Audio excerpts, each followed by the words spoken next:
Imagine you're flying from Ohio to California. On a map, it's a straight line west, but book that ticket and there's a very good chance the airline will fly you hundreds of miles in the wrong direction just to get there.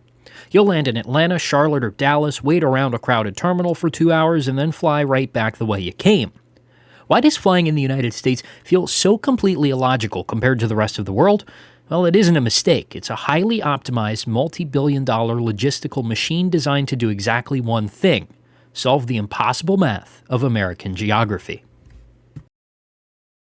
When you pull up a map of the United States airspace, that geography is covered in a massive and seemingly chaotic web of transit lines. Everything converges on just a handful of massive operational choke points. If you fly domestically with any regularity, you've likely accepted this endless cycle of layovers and indirect routing as a normal part of traveling. But when you compare this experience to the aviation markets of Western Europe or East Asia, the American system looks like a bizarre failure. A flight from London to Frankfurt or Tokyo to Osaka is almost always a direct point-to-point journey.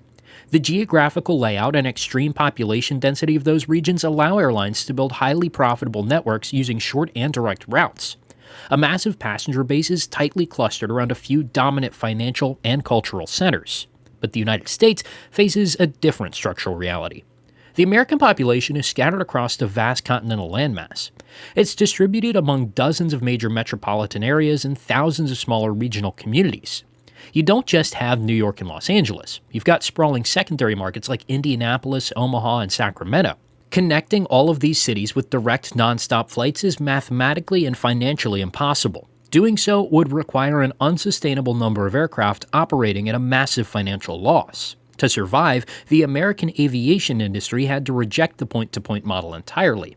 They opted instead for a system that forces passengers into centralized operational funnels. This wasn't an accident of geography or poor planning, it was a conscious economic choice. To understand how this system became the undisputed standard, you have to look back to an era when air travel was treated more like a public utility than a competitive business. Prior to the late 1970s, the federal government held absolute control over interstate commercial aviation. An agency called the Civil Aeronautics Board held the sole authority to dictate exactly which airlines could fly specific routes. More importantly, the board established rigid, non-negotiable price floors for passenger tickets. Fares were calculated using a strict mathematical formula based almost entirely on the geographic distance of the flight. Demand played absolutely no role in how much a ticket cost. Under this strict regulatory framework, airlines were legally barred from competing on price. If two different legacy carriers both flew from New York to Chicago, federal law required them to charge the exact same fare down to the penny. Consequently, carriers competed entirely on luxury and cabin comfort. Airlines installed piano bars in the upper deck of 747s. They served prime rib dinners carved right in the aisle. They aggressively marketed the extra legroom of their coach seating. Because the government effectively guaranteed their profit margins and protected their routes from new startups, airlines operated inefficient networks that prioritized prestige over raw passenger volume. The national aviation map was effectively drawn by a committee in Washington. This resulted in a fragmented network of direct, low-frequency flights that ordinary citizens could rarely afford. The only exceptions to this rule were the airlines operating strictly within the borders of a single state. Carriers like PSA in California proved that without federal meddling, airlines could offer frequent, dirt-cheap flights that ordinary people could afford. That intrastate success story paved the way for the total collapse of the old system. The Airline Deregulation Act of 1978 dismantled the board and threw the industry into chaos. And that sudden removal of government oversight threw the commercial aviation industry into a brutal and unforgiving free market. Overnight, established carriers lost their protected routes and their guaranteed profit margins. They were forced instead to compete against aggressive, low-cost startups that stripped away the luxury in favor of rock-bottom fares. The intermediate challenges for the legacy carriers was purely economic. They had to figure out how to efficiently connect hundreds of cities across 3 million square miles of country without going bankrupt. The initial reaction from many airlines was simply to expand rapidly and slash prices to maintain market share.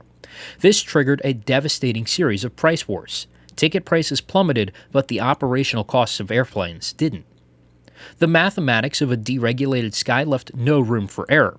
Flying a 70-seat aircraft half empty between two Midwestern cities was a fast track to financial ruin. In an industry defined by volatile fuel costs and massive capital expenditures, a single empty seat represents unrecoverable lost revenue. Legacy airlines desperately needed a mechanism to consolidate passenger demand. They had to ensure that every aircraft departed as close to maximum capacity as possible. The traditional model of point-to-point flying simply couldn't withstand the pressures of open market price competition. It was too expensive, required too many redundant aircraft, and left far too many seats empty on lower density routes. The major carriers watched legendary names like Eastern Airlines and Pan Am march slowly towards bankruptcy. The survivors realized that salvation wouldn't come from better airplanes or cheaper meals. It had come from a radical reorganization of network economics. This immense financial pressure gave rise to the modern hub-and-spoke network. It's an operational blueprint that completely rewired American geography.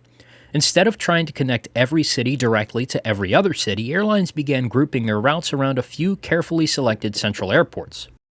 The mechanics of this system are far more complex than just landing planes at big airports. It's structured around precisely timed operational waves commonly referred to in the industry as banks. During a typical banking window, an airline will coordinate 30 or 40 flights from smaller regional spoke cities to land at a central hub within a compressed 60-minute time frame.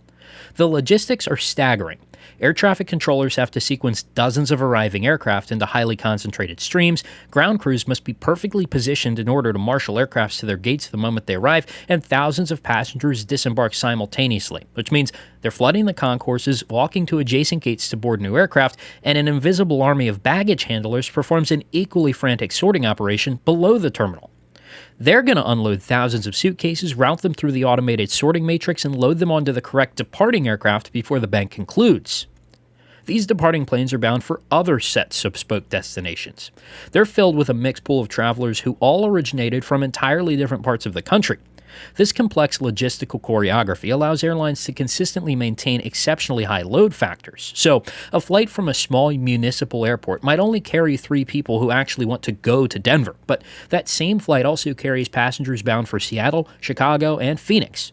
By funneling all of those distinct itineraries onto a single regional aircraft heading into the hub, the airline fills the plane and justifies the route. The hub acts as a massive sorting facility for people. It concentrates scattered, unpredictable demand into high-capacity trunk lines. Once the legacy carriers perfected this operational strategy, the physical infrastructure of the United States adapted to mirror their corporate needs. Major municipal airports underwent massive capital expansions to facilitate the rapid movement of connecting passengers. Local commuters beginning or ending their journey became an afterthought. Sprawling terminal complexes, automated people movers, and advanced baggage sorting systems were built specifically to handle the intense stress of peak connecting waves. This structural evolution allowed dominant airlines to establish what industry analysts call fortress hubs. To make the banking system work, an airline needs absolute control over the airport environment. They achieve this by signing exclusive long-term leases for the vast majority of the terminal gates. They also secure control over essential takeoff and landing slots. By locking down the physical real estate of the airport, a single carrier can effectively monopolize air travel in an entire region. Today, Delta Airlines controls a massive share of the market in Atlanta, American exercises a similar dominance in Dallas, and United commands an overwhelming presence at Newark Liberty and Chicago O'Hare.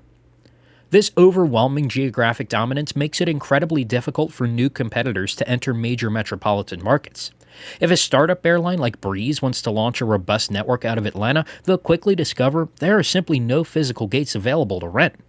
The hub-and-spoke system became entirely permanent because the capital required to build or alter this infrastructure is unimaginably high. Every component of a modern airline is permanently anchored to these fortress hubs. Undoing this network layout would require dismantling billions of dollars in physical assets. Ultimately, the strange quirks of American air travel are a direct reflection of continental scale and corporate survival. The routing system can feel incredibly frustrating when you look at an itinerary and realize you're detouring through another state just to change planes. However, that exact inconvenience for the individual traveler is what allows the national transportation system to function at all. The hub-and-spoke model solved the complex mathematical problem of connecting a massive population across a vast landmass under intense financial constraints, and it ensures that a resident of a small regional town can purchase a single ticket to nearly anywhere in the world if they're willing to stop at a major hub along the way. In many cases, government programs like the Essential Air Service directly subsidize these regional flights just to ensure small communities remain plugged into the global hub network. The perceived weirdness of flying in the United States isn't a breakdown of logistics, it's the highly optimized result of decades of economic survival. The airline successfully built a continental machine that moves millions of people every day with incredible safety and relative affordability. While passengers may always prefer the simplicity of a direct flight, the underlying economics of the American landmass will continue to favor the efficiency of the hub. The system was forged by the shock of deregulation and locked into place by billions of dollars of concrete infrastructure. It was built to solve an impossible logistical problem, and it's a system that will dictate the rules of American travel for the foreseeable future.